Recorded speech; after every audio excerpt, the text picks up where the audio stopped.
ஹோட்டலுக்கு போனோம்னா 2 இட்லிக்கு 1 ஜக்கு சாம்பார் கொடுப்பாங்க. அது டேஸ்ட்டு வேறு லெவலில் இருக்குங்க.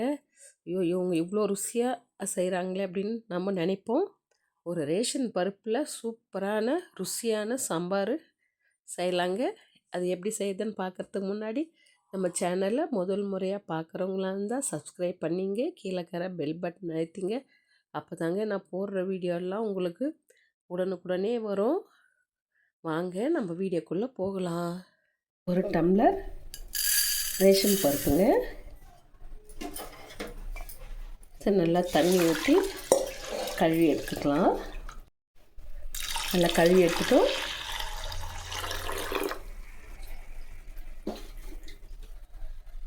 இது மூடி போட்டு ஒரு 2 விசில் விட்டு எடுத்துக்கலாம். நம்ம சீரகம் 1/2 டீஸ்பூனு, பூண்டு 4 பல், காஞ்சி மிளகாய் ஒரு 4,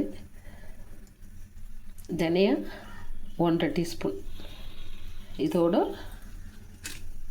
தக்காளி, பழுத்த தக்காளி 1 பெரிய சைஸ், இதை கட் பண்ணிவிட்டு இதை நம்ம மிக்சியில் போட்டு அரைச்சிட்டு வந்துடலாம். இது அரைச்சிட்டோம். இப்போ நம்ம தாளிப்புக்கு தேவையான பொருட்கள் எடுத்து வச்சுக்கலாம். சட்டி காஞ்சிடுச்சு, எண்ணெய் ஊற்றிக்கலாம். எண்ணெய் நல்லா காஞ்சிடுச்சுங்க. கடுகு போட்டுக்கலாம். வெங்காயம் நீளவாக்கில் கட் பண்ணி நல்லா வதக்கி எடுத்துக்கலாம். நல்லா வதங்கிச்சு பாருங்க வெங்காயம். இப்போ காஞ்ச மிளகா ஒரு 2 போட்டுக்கலாம்.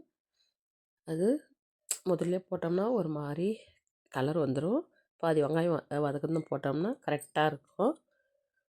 இந்த பாருங்கள், இப்போ நல்லா சிவந்து போச்சு. இந்த டைமில் கறிவேப்பிலை போட்டுக்கலாம். கறிவேப்பிலை போட்டு ஒரு வதக்கலாம். கறிவேப்பிலை நல்லா வதங்கிடுச்சு பாருங்கள்.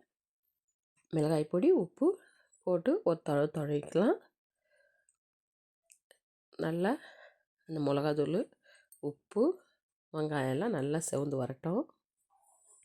இப்போ நம்ம அரைச்சி வச்ச தக்காளி, மிளகாய், தனியா அதை அரைச்சி வச்சோம்ல, அதை போட்டு நல்லா கொஞ்ச நேரம் அதையும் சேர்த்து கூட வதக்கலாங்க.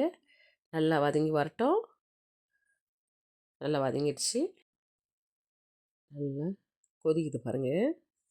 நம்ம அரைச்சதெல்லாம் ஊற்றணும். வெங்காயம் எல்லாம் சேர்த்து டைமில் தேவையான தண்ணி சேர்த்துக்கலாம். இது ஒரு 6 பேருக்கு வைக்கிற சாம்பாருங்க. தண்ணி ஊற்றந்து ஒரு கலக்கிட்டு பெருங்காயம் கொஞ்சம் சேர்த்துக்கணும் அதில். இப்போது கரண்டி போட்டு கொஞ்சம் கலக்கி விட்டுக்கலாம். இப்போ புளி கொஞ்சம் கரைச்சி நம்ம சேர்த்துக்கலாம். அதில் கரண்டி போட்டு கலக்கி விட்டுக்கலாங்க. கொஞ்சம் தலைன்னு அதுவும் கொதிக்கிட்டோம். நல்லா கொச்சி வந்துச்சுங்க. இப்போ பருப்பு, ரேஷன் பருப்பு நம்ம வேக வச்சிடலாங்க. அதையும் அதெல்லாம் சேர்த்துக்கலாம். பருப்பு சேர்த்ததும் நல்லா கலக்கி விட்டுடலாம். கொஞ்ச நேரம் கொதிக்கிட்டோம். அது நல்லா கொதி வரட்டும். சாம்பார் நல்லா தலைன்னு கொதிக்கணும். இந்த டைமில் வெல்லம் கொஞ்சமாக சேர்த்துங்க. அந்த சாம்பார் நல்லா ருசி கொடுக்கும். கொத்தமல்லி கறிவேப்பிலை போட்டு கொஞ்சம் கொதி வரட்டன்ட்டு சாம்பார் இறக்கிடலாங்க. சுட சுட மல்லிகைப்பூ மாதிரி இருக்கலைங்க. சுட சுட ஹோட்டல் ஸ்டைலில் வைக்கிற சாம்பாருங்க. அப்படியே கமன்னு ஒரு வாசனை. இட்லி சாம்பார் ரெடி ஆயிடுச்சு. வாங்க சாப்பிட்லாம். நீங்களும் இது போல் சாம்பார் ட்ரை பண்ணி பாருங்கள். நம்ம ஹோட்டலில் போய் சாப்பிட்ற டேஸ்ட் அப்படியே இருக்குங்க. நம்ம அடுத்த வீடியோவில் சந்திக்கலாங்க.